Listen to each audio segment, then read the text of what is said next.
Andrew Schulz, Andrew Schulz, Andrew Schulz. He's walked himself into a corner he cannot get out of by making this a whole Kendrick Lamar versus Andrew Schulz situation, right?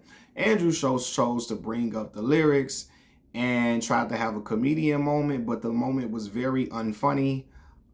It was very cringe, to say the least, right? So what am I talking about?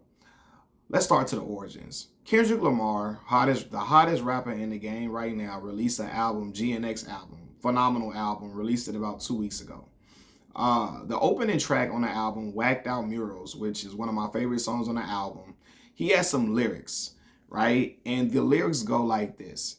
He says, "Don't let no white comedian talk about no black woman as law. I know propaganda work for them. And F whoever that's close to them. The N-words that coon, the N-words that's being groomed, slide on both of them," right? And when Kendrick is saying this, he's referencing Andrew Schulz. When Andrew Schulz is on his Flagrant podcast, he was interviewing these black British podcasters who are very popular. They were very popular, right? And so they're talking about, I guess Andrew was asking them about dating preferences and preferences, and then they started talking about the black girlfriend effect, the podcasters, the British black podcasters, they start talking about the black girlfriend effect. And what that is that when black women date non-black men, like white men and stuff like that, the white dudes start looking like Travis Kelce when he was dating a black girl. Before it's Taylor Swift, how Travis Kelce was dressing. They started getting the fade. The white dudes start looking like John B. They start getting their beard trimmed a certain way. It don't look like Paul Bunyan. It looked like John B. They start wearing hoop earrings, Chelsea boots. The white dudes started looking like a brother of Kappa Alpha Psi Fraternity Incorporated, all right? But anyway, Andrew starts talking about the black girlfriend effect. He's like, oh, do they need like a beard, big beard for cushion when the black women hit them, when the black women start punching on them and all that type of stuff, right? And he thought it was funny, and Kendrick basically was saying, yo, when you see stuff like that, yo, don't let black men. Kendrick was really talking to black men in that lyric. He wasn't talking to Andrew Schulz. He was talking to black men. He said, yo, black men, don't let no white dude, really any non-black person, but in particular, he said white comedians. Don't let no white comedians feel comfortable talking about black women in a bad way in front of you. Don't let that be a thing. You know what I'm saying? Don't let that ever be where people feel comfortable talking about black women in front of you negatively. You know what I mean? Well, white comedians feel comfortable with that, right? And so he was talking to the black dudes, right? And so black men. And so Andrew Schulz heard this and felt like, oh, this is an interesting time for me to go at Kendrick on my podcast and let me make a joke out of it because Andrew Schulz is a comedian, right? He starts off by saying, he's saying, don't disrespect black women. And he says, well, it's like rappers are the most respectful to black women in particular, right? And he starts talking about how rappers are very degrading to black women, etc., and all of that, and the misogyny in hip hop and everything like that. And yes, there is misogyny in hip hop. Yes, there are black men who are degrading to black women, but that's not, the overall, that's not the consensus for black men. And furthermore, you can't, what about Chicago, this situation, right? Don't do the black men versus black women discourse to distract us from what Kendrick was originally saying. And he really wasn't going at you. He was going at black men. He was telling black men, not going at them, telling them, don't let no white comedian feel comfortable down in black women in front of you, or, trying to belittle them or talk negative about them, right? But again, you can't, what about Chicago, this situation? Don't try to use that to distract from what Kendrick was originally saying, which really wasn't even going at you directly. But anyway, after he talks about this, he starts getting into a weird conversation about like, well, I know Kendrick, he a gang affiliate, so the dudes that's around him, they'll kill me. You know what I'm saying? They'll take me up out of here. But I'm talking about Kendrick specifically, I would make love to him, and there's nothing he could do about it. Right? And then he gets into, again, this weird stuff. And y'all gonna have to forgive me for even reading this, but I just want to let y'all know what he said. He said, and I quote, "I will put his legs in the air," talking about Kendrick, I would make love to him. And the only thing that he could do is decide if it's consensual or not. Strange. It's nothing he could do physically to stop that besides put his legs in the air and choose a position. Like, okay, this whole thing is weird. It's not funny at all.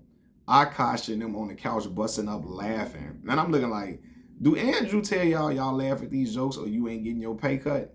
Or you not getting paid for the month? Because I mean, it wasn't funny. I'm not even trying to be like, I'm not even trying to just, I guess, go with the flow per se, or like just, oh, for the sake of trashing Andrew, let me just say it wasn't funny. It wasn't funny though. I mean, I was not laughing one time. Nothing about that made me chuckle or feel like that was hilarious. It just wasn't a funny joke.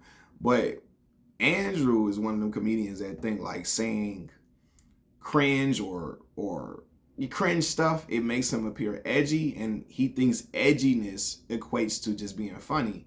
And yes, a lot of edgy jokes are hilarious, but you still gotta be funny in the joke. You gotta package it up with humor. You know what I'm saying? That wasn't funny at all. Like, you know, and it was weird, again, to go into detail like that about graping another man, like assaulting another man is like, what are you doing?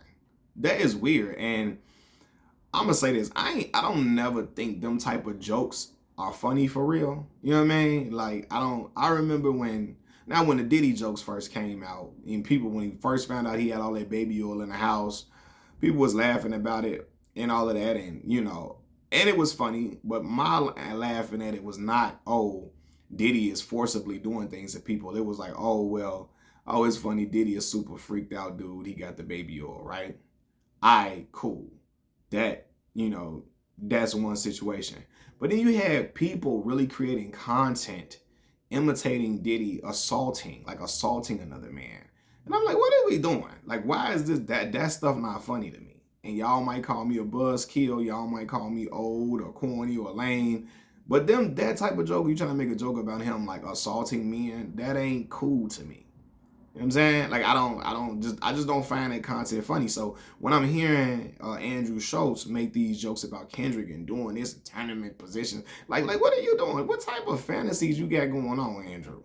This is just crazy. And again, it is super weird. And people like, yo, it sound like you can equate it to some buck breaking jokes coming from a dude like Andrew Schulz. And I see people point. You know what I'm saying? But, and again, it's very strange. It's weird. And I'm gonna say this, man. I mean, I don't care what culture it's in. I feel like in any context, it's strange and weird. I don't care. It's just very like what? Is that where your mind going? You think this is the way to get some laughs about this whole situation? But I'm gonna say this, black men in particular. A lot of black men that I know, I'm not saying all, but again, I told y'all, I grew up around black people all my life, went to schools and with black folks. When I went to the corner store, I was around black people. When I went to college, I went to HBCU for my undergrad years. Black men don't joke about like assaulting and them type of sexual jokes where it's like assaulting men and all that type of, it just, most black men I know don't really do that. Most black men I know and been around, none of them I've been around have play about like assaulting another man and them type of fantasies and all that. It's just very, very strange. So, you know what I mean? Then I'm looking like, what, Andrew? Like, what are you getting at? You thought, like, and I'm sure he probably was writing this down and thought it was super, super funny, but it's not. It's not. And I think he's going to realize it after the fact. You know what I'm saying? Now, because I'm sure people are all on that flagrant YouTube channel letting him have it and telling him, bro, what is this? This is corny. It's corny and it's cringe and it's just like, it's just very weird. Very weird, very off-putting, very more than uncomfortable. It's like, what are you doing? And again, they laughing on the couch, but I'm like, yeah, what is it? I don't understand them jokes for real, man. So yeah, he gotta like, again, address them type of jokes, like, you know what I mean? Or I'm sure he's not. He gonna be like, yo, it was a joke, let me move forward, whatever. But I just think it's very strange. I think it's strange to be making jokes like that for real. Now, again, I just think Andrew, and from, because I've watched the Brilliant Idiots podcast. I remember I first caught on to it in 2015. And was watching it for many, many years, especially during my years in grad school, because I started grad school in 2015. And, doing them papers, you need podcasts to listen to kind of help you get through that work. And I would listen to Andrew and stuff like that too.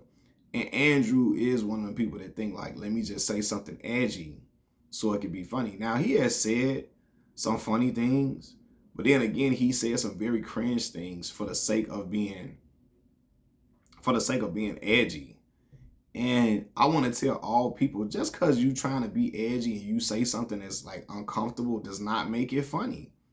Like them type of comedians that just think everything edgy is just going to get a laugh. No, you got to package it up and make it a funny joke. Bernie Mac wasn't just funny because he was cursing and he was saying vulgar stuff.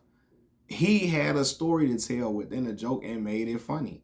You know what I'm saying? And this whole situation about consensual or not, that ain't funny. Like, it's just not.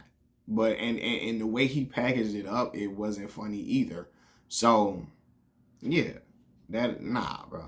And so now he's getting verbally people are like coming to him telling him he's corny, is lame or whatever, and he gonna have to deal with that smoke. He gonna have to deal with that, to be truthful, man.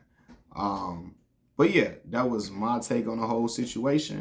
Y'all let me know what y'all think in the comment section below. Y'all hit the like button, hit the subscribe button. Machiavelli Mills TV. I'm out, y'all. Peace.